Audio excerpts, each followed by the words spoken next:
Impasse na apuração dos votos, denúncias de fraude, pedidos de recontagem. Todos os ingredientes de uma torta de maçã envenenada. O cheiro que chega da cozinha dos Estados Unidos não é nada bom. O que era para ser um momento de definição entre Biden e Trump virou o símbolo de um sistema político que já não funciona. O presidente da República lá se recusa a reconhecer a derrota. Quais as consequências aqui no Brasil? O filho do presidente Bolsonaro foi denunciado por organização criminosa e nós entramos na reta final das eleições municipais. O Tempero da Notícia está começando agora.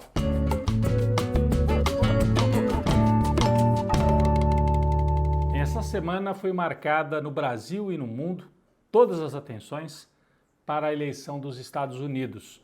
Uma eleição que gerou, na verdade, muita indefinição e virou um símbolo da decadência do sistema político comandado por um sujeito que coloca em xeque o tempo todo, inclusive, as regras democráticas. Bom, os primeiros sinais que vieram logo depois da eleição foram de vitória de Donald Trump.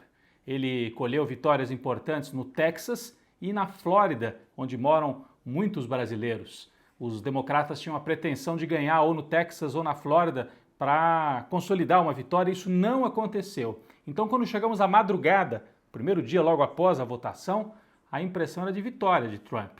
E ele cantou essa vitória, foi para as redes sociais, deu uma coletiva lá na Casa Branca, dizendo: ganhamos, a não ser que eles nos roubem a eleição. E o Joe Biden, o oponente dele, fez uma declaração no sentido oposto. Vamos ter calma, todos os votos têm que ser contados, vamos aguardar. E o Joe Biden estava com a razão. Nos dias seguintes, conforme foram entrando os votos dados pelo correio, já que nos Estados Unidos isso é permitido, antecipadamente as pessoas foram enviando os seus votos pelo correio, por causa da pandemia, um volume muito grande de pessoas optou por isso para não correr riscos. Esses votos eram majoritariamente democratas e com isso o Biden foi virando o jogo em vários estados importantes, principalmente ali na região dos lagos, Wisconsin, Michigan, que eram estados democratas no passado e que na eleição de 2016 o Trump havia ganho. Eram estados importantes, com indústria forte, com a decadência da indústria. Muita gente da antiga classe operária dos Estados Unidos votou no Trump na última e agora os democratas recuperaram estes estados. E aí o Biden equilibrou o jogo, passou à frente e a eleição ficou numa indefinição muito grande. Quando o Trump percebeu que poderia perder em estados-chave, como por exemplo a Pensilvânia e a Geórgia, ele partiu para a judicialização. O que quer dizer isso? Entrou com um processo, com um recurso, pedindo recontagem de votos, pedindo para parar a apuração, e aí chegou ao ponto máximo, publicou no Twitter a seguinte frase que nós vemos aí: Stop the count. Parem a contagem dos votos. Imagine o presidente da República mandar parar a contagem, porque ele estava achando que ia perder realmente. Os apoiadores de Trump cercaram alguns locais de apuração, né, onde havia essa totalização dos votos. Isso gerou muita tensão e o ápice da tensão. O Trump foi para a televisão de novo e cantou vitória, no momento em que já estava perdendo estados importantes. Falou de fraude, falou que estava sendo trapaceado, que os democratas estavam encontrando votos que ninguém sabia de onde vinham. Na verdade, é uma manipulação do presidente. E o mais interessante, no momento em que ele dava essa entrevista, que na verdade foi um pronunciamento dentro da Casa Branca, as televisões nos Estados Unidos fizeram o quê? Tiraram do ar o presidente e, na hora, contestaram as afirmações dele, dizendo: não há nenhum indício de fraude. O presidente está falando de fraude sem apresentar as provas. E com isso, um silenciamento dessa estratégia de Trump de tentar melar o jogo. Vamos ver como é que foi. It's not a question of who wins, Republican, Democrat. Good evening, everyone. I'm Lindsay Davis. Thanks so much for streaming with us. We've been listening to President Trump addressing the nation for the first time since the wee hours Wednesday morning. He's been making a lot of, frankly, false accusations, baseless claims, and that's not being partisan. That's just stating the fact. Cases, they're so one-sided.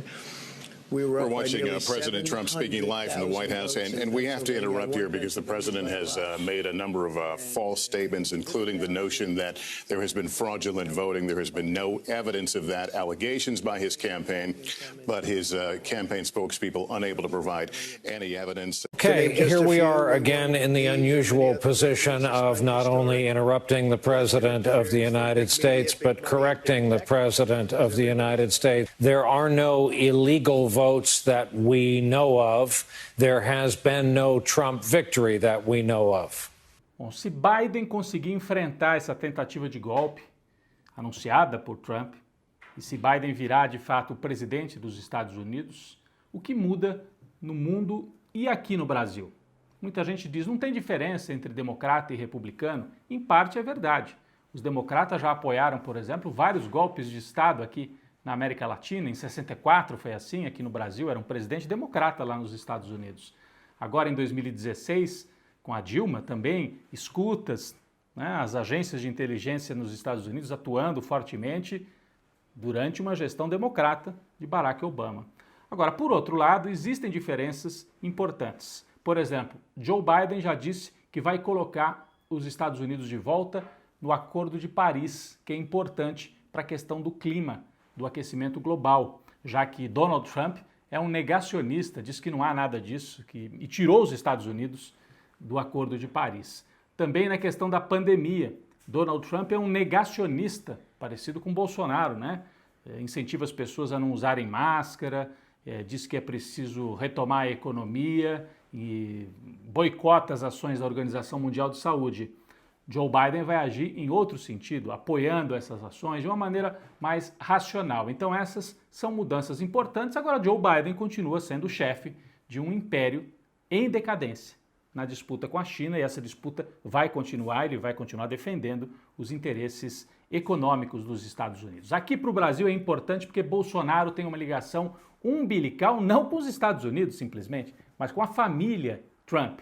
Então Bolsonaro perde esse ponto de apoio e essa articulação da extrema-direita fica enfraquecida. Já tivemos derrotas da extrema-direita na Bolívia, no Chile e agora nos Estados Unidos. Tem esse significado de enfraquecer simbolicamente Jair Bolsonaro aqui no Brasil. E o filho do presidente foi denunciado nesta última semana por organização criminosa. Muita gente achava, bom, esse processo não vai andar, é o processo das rachadinhas lá no Rio de Janeiro. Não vai andar? Andou.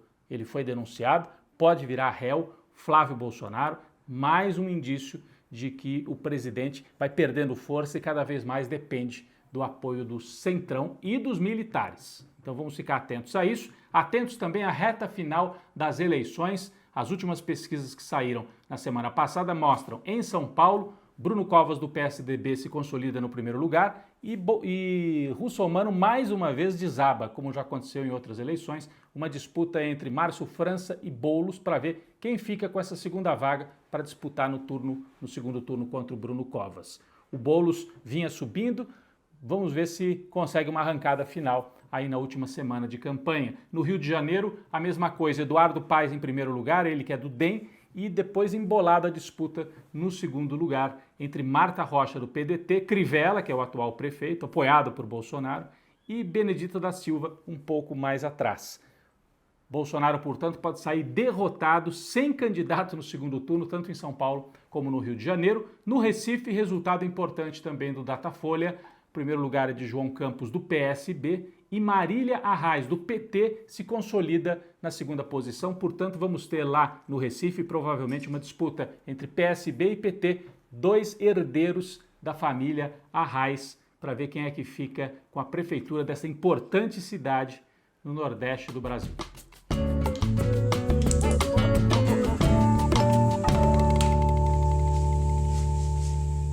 Bom, quem foi para a panela de pressão esta semana, e tem que ser uma panela de pressão gigantesca, é o presidente dos Estados Unidos, Donald Trump. E ele não foi sozinho para a panela de pressão.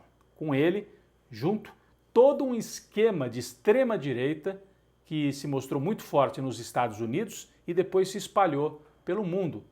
Na Inglaterra, durante o Brexit, depois nas eleições e nos governos vitoriosos na Hungria, na Polônia e aqui no Brasil, além de outros países da América Latina. Trump estava tentando criar uma rede de extrema-direita, inclusive fez encontros internacionais desta rede de extrema-direita para combater o que eles chamam de globalismo, né? Os comunistas, eles voltaram com esse fantasma para organizar um discurso, né? Eles falavam do marxismo cultural e todo esse discurso que nós nos acostumamos a enfrentar também aqui no Brasil, porque o Bolsonaro é parte desse esquema de Donald Trump. Então, mais importante do que a vitória de Biden, talvez seja observar a derrota de Trump, porque significa a possibilidade de derrotar esse esquema de extrema-direita no mundo, não só nos Estados Unidos. Por outro lado, é algo preocupante, ele mostrou força, mostrou que tem base social,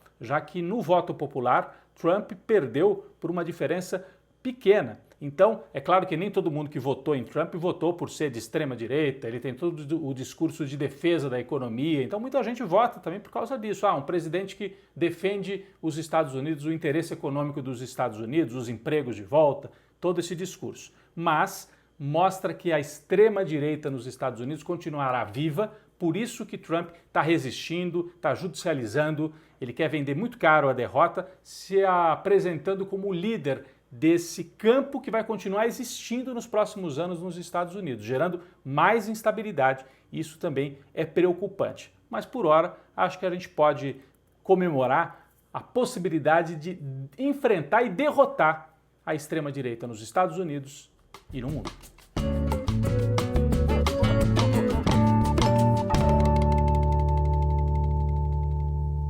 Bom, o nosso cafezinho esta semana não é de comemoração, mas de luta daqueles que sofreram com o crime ambiental em Mariana, Minas Gerais. Vocês se lembram? O rompimento da barragem em Mariana, 700 mil pessoas atingidas em toda a região, destruição do meio ambiente, 19 mortos, 2 comunidades totalmente destruídas pela lama, Bento Rodrigues e Paracatu de Baixo. As pessoas atingidas foram colocadas provisoriamente em casas na sede do município de Mariana, só que esse provisoriamente virou permanentemente. Até hoje, a construção das novas comunidades não foi concluída. Então a luta é muito importante. O MAB, Movimento dos Atingidos pelas Barragens, e outras organizações sociais continuam ali em Mariana dando apoio para aqueles que sofreram e ainda sofrem por conta desse crime ambiental. Na época as pessoas diziam, é o desastre da barragem da Samarco.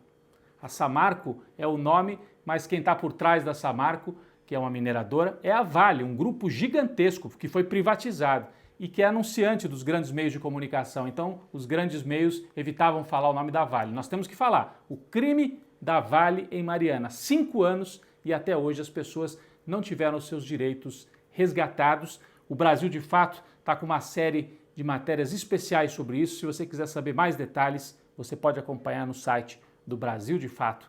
O crime de Mariana faz 5 anos, nosso cafezinho para aqueles que lutam até hoje.